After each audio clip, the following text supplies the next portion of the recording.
Welcome to this look at new DLC on Farming Simulator 19 with me, MrSealyp. This is the ROTTNE DLC. This is new out today on Tuesday the 16th of March. If you are a Season Pass holder, it is free to download. If you're not a Season Pass holder, it's €3.99, and then whatever that converts to wherever it is you are in the world. That's just what it said on the website. When you come to download this, it popped up as a new mod on the mod hub. I clicked on it, it takes you to the link to buy. So it's not installed, it takes you to buy it. Even if you're a season pass holder, it will say buy. When you follow that link, it will then download. It should download without charging you anything, which was what mine did. I couldn't get it in game, couldn't find it anywhere. Turns out today, 16th, there's also an update for the game from Giants. So I had to come out of the game, do the update, then come back in, and it had installed. So if you're finding you've done the installation in inverted commas and you haven't got access to it, you might need to come out of the game, you might need to do the game update, come back in, and it should be available. Now, I know there have been problems with DLCs in the past where people have got a season pass, they've gone on the click option, it takes you to buy, and then it wants to charge you again. I honestly don't know what to say if that happens, because it just took me straight there and allowed me to download it because I'm a season pass holder. So anyway, this pack contains 2 new vehicles, a new company in game. We've had a couple of ROTTNE stuff by modders before already. Now this doesn't come necessarily with a megabyte download because, well, it should do, but it just automatically downloads and puts it onto your system. We have got a forwarder and we've got a tree harvester fella slash however you want to refer to it. We've got the F20D forwarder and the H21D. The forwarder in front of me is 28 slots and the H21D tree harvester fella is 27 slots. They're very nicely made, very nicely detailed. They look great. A little bit of history about the company. As of 2020, they were 65 years old. The company was founded in 1955. They are a Swedish company. They are still based in Sweden. All the manufacturing is done within the borders of Sweden itself. The company was started off the back of, I want to pronounce this properly, Börje Karlsson. And he was working with his dad in the forest, and their horse was having a rest for the day. That's right, they were doing forestry work with a horse and cart. So they took the tractor out and they were loading logs onto the trailer. The tractor was sitting idling, and the son thought it seemed a bit ridiculous that the tractor's sitting there idling doing nothing while they're manually loading logs onto the trailer. So he then went away and invented a log crane that went on the tractor, which made it easier for loading it all up. People in the local area found out that's what he'd done, wanted him to make one. Then he made a bigger one. Then they moved into forwarders, then they moved into harvesters, and that's kind of how the company was created in a way. Quite impressive, really, when you think about it. What we'll do is have a look at them in here first, under vehicles and forestry. Now, I've already said the slot counts. Compared to other ones we've got in game standard, I'm not looking at necessarily modded ones. We do now have ponds, we have Komatsu, we've got the Sampo Rose new HR46X. Prices, they're a little bit more expensive. Slot counts, the ponds ones are a low slot count anyway because we had them before. The Komatsu, 26 for the forwarder, 23 for the harvester, tree cutter. So 27 and 28, they're not horrendously high. They say 2 there because I've got a couple of each. Prices though, 350 grand for the forwarder, 470 grand for the H21D harvester. I've had this debate before, people saying to me it's not a harvester, it doesn't harvest. Technically it does. If you're taking anything, you're harvesting it. Tree feller, tree cutter, there's, you can refer to it in all different ways. It's no point getting bent out of shape over just a particular term. It's fine. Options available. On both of these, we have the option of knock-in with tyres, and then we've got the Ollis 4s. We've got EcoTrack, Evo Baltic, EX, Kovacs, Magnums, and then back to the EcoTracks again. There's no colour variations on those, and under the knock-ins, there's no other sort of knobbly tyre options, forestry options, or anything like that. You get it just like that, and the options are exactly the same on the H21D as well. Now, the question could be asked, and is often posited, it's farming simulator, not forestry simulator. Why have we got more forestry stuff? It's a fair question. It's a debate that rages. I have no strong feelings either way. I don't mind doing a bit of forestry here and there. And as I've said before, it's always nice to get different manufacturers in the game. It's always nice to get different machinery in game. Is it different machinery? Not really. It does the same job as the stuff we've already got. It is just having a different manufacturer, really. Again, how that debate rages is entirely up to you. I don't really have any strong feelings either way on it. So, the actual forwarder, the F20D, as I've already said, nicely made, nicely detailed, lots going on. The log bunk on this is absolutely massive. Now, we have got a lot of modded forestry equipment from various different people, and we do have some very big machinery in that. So again, is it needed? No, probably not. But then I suppose a lot of mods we get aren't necessarily needed. They just add more options into the game. So that's what it looks like with some logs in. One thing I have noticed in doing that, and I'm glad I did that for the thumbnail, is that the straps only strap the middle section for some reason. They don't strap the logs on the outer section. Whether that needs a bit of a tweak or not, they only come out as far as where the bunk originally sits. So if I strapped now, that would strap perfectly, but when you extend the bunk out, the straps don't go out as far as the extension. It does have a trailer hitch, and there are a few different modded log trailers out there and available for forwarders that you can use. What we'll do is hop in, we'll start it up. As far as options go, controls, crane option is pretty much standard on forwarders now. So on my L1 and right stick up and down, right stick side to side will swing my crane. R1 and right stick up and down, and then side to side, we'll do that option. And then L1 and R1, right stick up and down opens and closes the grab, side to side will rotate the crane head. This does not have a strap or anything on the crane head. It's the standard pretty much sort of in-game crane that we get a lot. Then we've got unfold forwarder. If we unfold forwarder, that's what opens the log bunk up. Let's turn around into light a little bit better.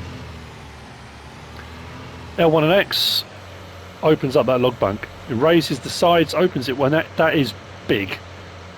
Obviously the straps at the moment will be there because I've got no logs on there, but like I say, it doesn't come out as far. I do like the lighting, the LED lighting. If you turn those off, you'll see the detail of the LED lighting in there as well is brilliant. And the lighting's pretty good on this too, all the way around. Now I was looking to see, do we have the option? Yes we do. That's one thing I forgot to check before we came on. Don't think it's got beacons. Nope. But in cab, L1, R1 and X will change your driving direction. Again, it's not a new feature, it's something we've had for quite a while on various different things, but it is here and it is available. In cab, nicely detailed. Camera options, out of cab, in cab, crane, back to out of cab again.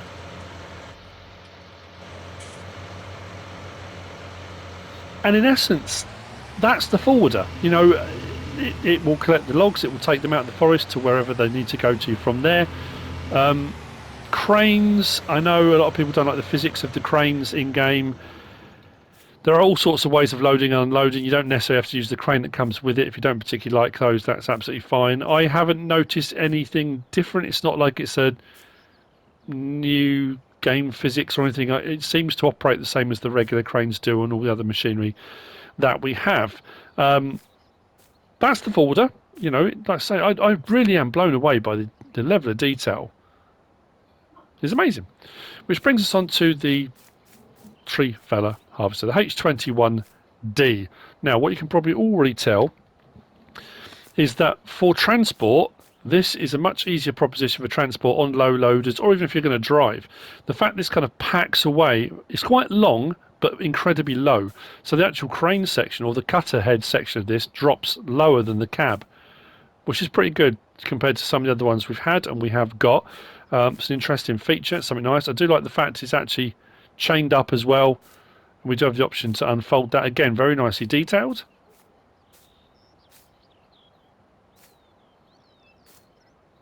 Yeah, it's very cool. So what we'll do, we'll hop in, we'll start it up, So what we do from here is, again, side panel, L1 and X, L1 and right stick up, unfold harvester. So what we'll do is that lifts that, the chains come off, that swings down nice and gently, and it opens out, kind of ready for operation. Now, as you can probably tell, it's slightly bit different to the Scorpion King. It's somewhere between the Sampo Rosalie and the Scorpion King in the control kind of surfaces on this, how this operates. L1 and right stick up and down does that movement, and then side to side does that movement, which moves the crane with the cab, and it goes a nice long way around as well. Nice smooth animation. If we do that from in cab,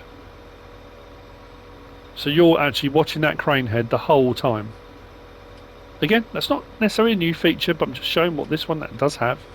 Nice, smooth, very clear and crisp. As you can see from the controls inside as well, we have the ability to change the cut length. I'm using my side panel for this.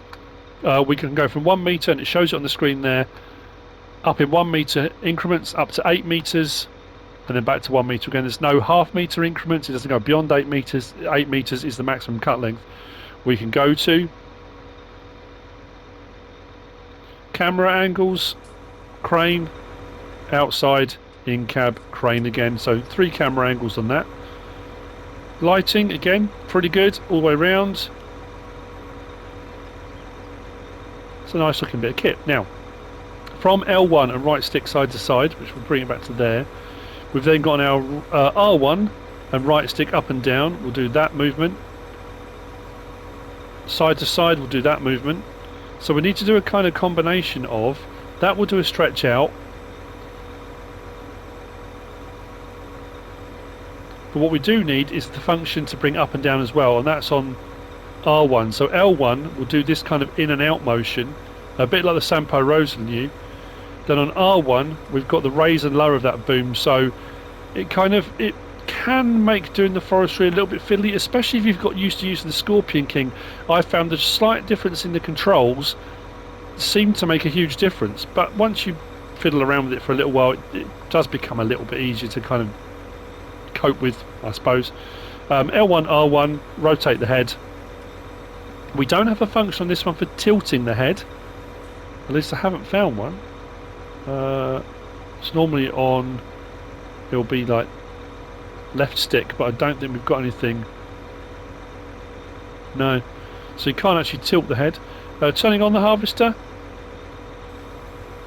opens it up, turns it on, and we are ready for cutting. I've set it at 1 meter cut length at the moment, just because I don't think we've got the option for, no, we don't change position in that. We are the position we're at, and realistically, I mean, I guess no different to any tree felling piece of machinery. Those are the options.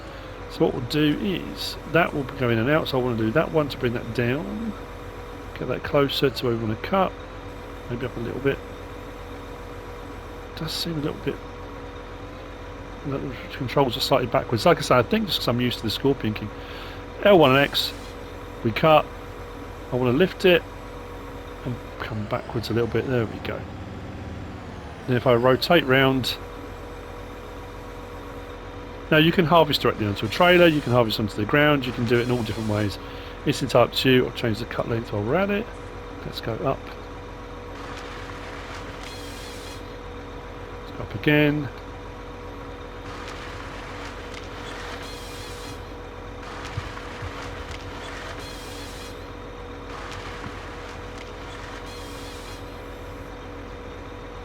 Yeah, I mean, there's not really much else to it. I'm trying to think. Don't think there's any options I've missed. That seems to be everything on that one. When we want to fold it back up again, if we turn off harvester, then L1 and up on the D-pad, it would automatically pack itself away. Straps on, chains on. That's off. And we're good to go for transport, whether it's on a low loader or whatever you want it to be. I mean, yeah, I mean, that in essence is it. It's like the other forwarders and things we've had before. Just trying to think with this one, was there anything else I wanted to show? Don't think so. Runs at 13 miles an hour, again, nothing not blisteringly fast or anything different. Does the job it's supposed to. Honestly, the bunk is incredibly wide. You do get a little bit of lean. I think if you're heavily loaded, you might have to. No different to any other vehicle. You want to slow down for corners, otherwise you're going to tip over. I mean, that kind of, in essence, is the same for most vehicles. I think that's it. I'm trying to think. All the cut lengths, a little bit of history, slot counts. Yeah. ROTTNE, First in Forest, the new DLC from Giant Software. Hope you found this useful and informative in some way, shape or form.